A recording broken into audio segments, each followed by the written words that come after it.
Food, rent, mental health support.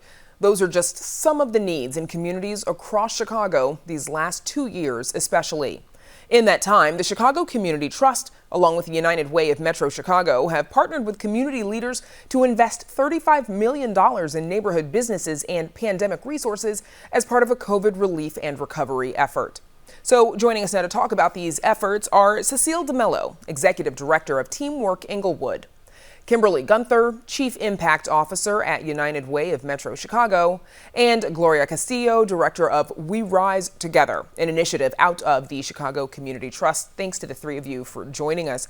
GLORIA Castillo, let's start with you, please. What is the importance of focusing specifically on communities when allocating these COVID relief funds? Well, We Rise Together, we believe that an equitable and just recovery will accelerate equity in a way that everyone in the region, everyone who lives here will be on track to reach their full economic potential. And so it's critically important that we listen to community, that we believe in community, we invest in community, we identify and support projects that are built out of community because they really know the solutions that they need in order for their communities to thrive. So for example, we've invested $18.5 million in neighborhood anchor projects. And those are in areas that have been traditionally disinvested. And now by bringing neighborhood anchor projects there, by supporting workforce development, by supporting strengthening the Black and Latinx businesses in those communities, we can actually see safer, healthier communities, communities that can thrive because they have actually developed the projects and the solutions for their communities. And one of those communities, of course, Englewood. CECILE DeMello, how crucial were these funds in providing support to Englewood residents during the pandemic?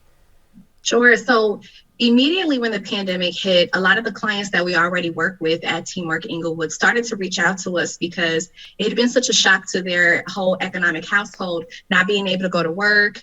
The food insecurities were compounded at that time. And so when we received those funds, especially from the United Way project, we were able to start doing cash assistance and food delivery support about a week after the pandemic had started. And this was important. A lot of families really relied on that as there was such a big transition. Even though there's a lot of folks unemployed in Englewood community, those who were employed were a lot of times they're living paycheck to paycheck. So this even really shocked their budgets and their household income. And so we really needed to get support to those families ASAP. And I was so grateful to be able to have that opportunity with this initiative. A week after the pandemic started is a pretty prompt response. Kimberly Gunther, how has the $35 million been distributed? So in the early days, as the crisis was unfolding, as CECILE said, we saw families struggling with the most basic needs. So food, rent and mortgage assistance, PPE, which was very difficult to find really those early days. So we started just thinking about stabilizing families. As the months wore on, we started to look at the data that was coming in to learn from our community-based partners about really what the experience was like as people were continuing to struggle and meet new challenges with the health impacts.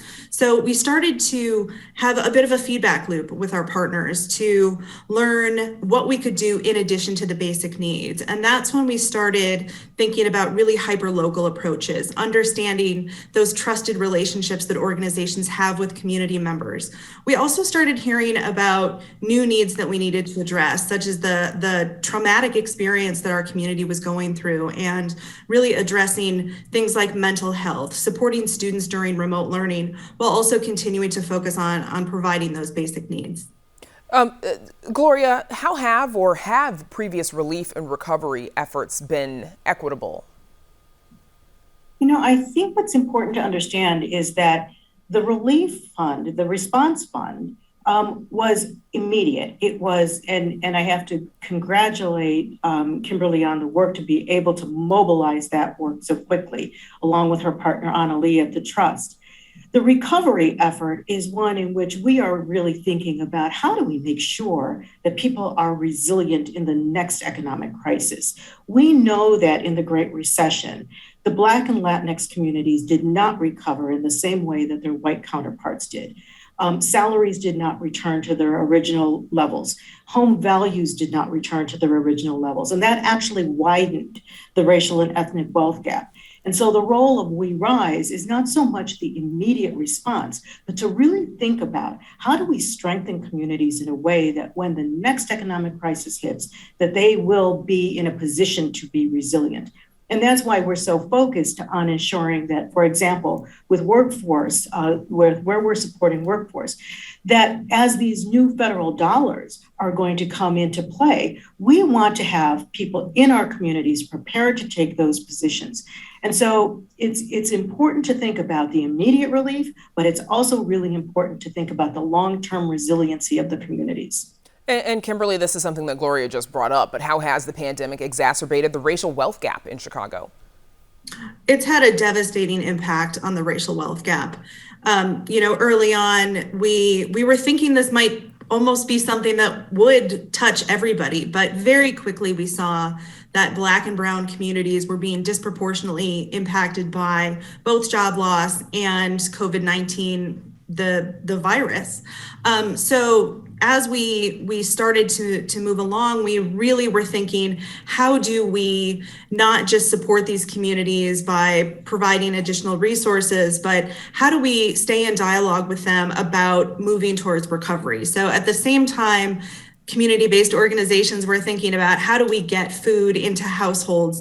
They were also thinking about what do we need to put in place to think about long-term stability. And we found that the infrastructure that United Way neighborhood network communities have was incredible in doing that outreach in communities and was really something to jumpstart thinking about recovery. And so we were thrilled to be able to expand to 3 new communities, including Englewood with CECILE and Teamwork Englewood, which we announced last week. But really it is this neighborhood framework where there are incredible resources and expertise is something that we need to be investing in. And CECILE, moving forward, what else do Englewood residents need in terms of pandemic recovery resources? I think strategic employment opportunities is something that was definitely illuminated during the pandemic. So many residents rely on service and retail jobs that may not return in its full capacity before the pandemic. So how do we find new career paths that move residents from living paycheck to paycheck and a minimum wage to a more sustaining wage for their families?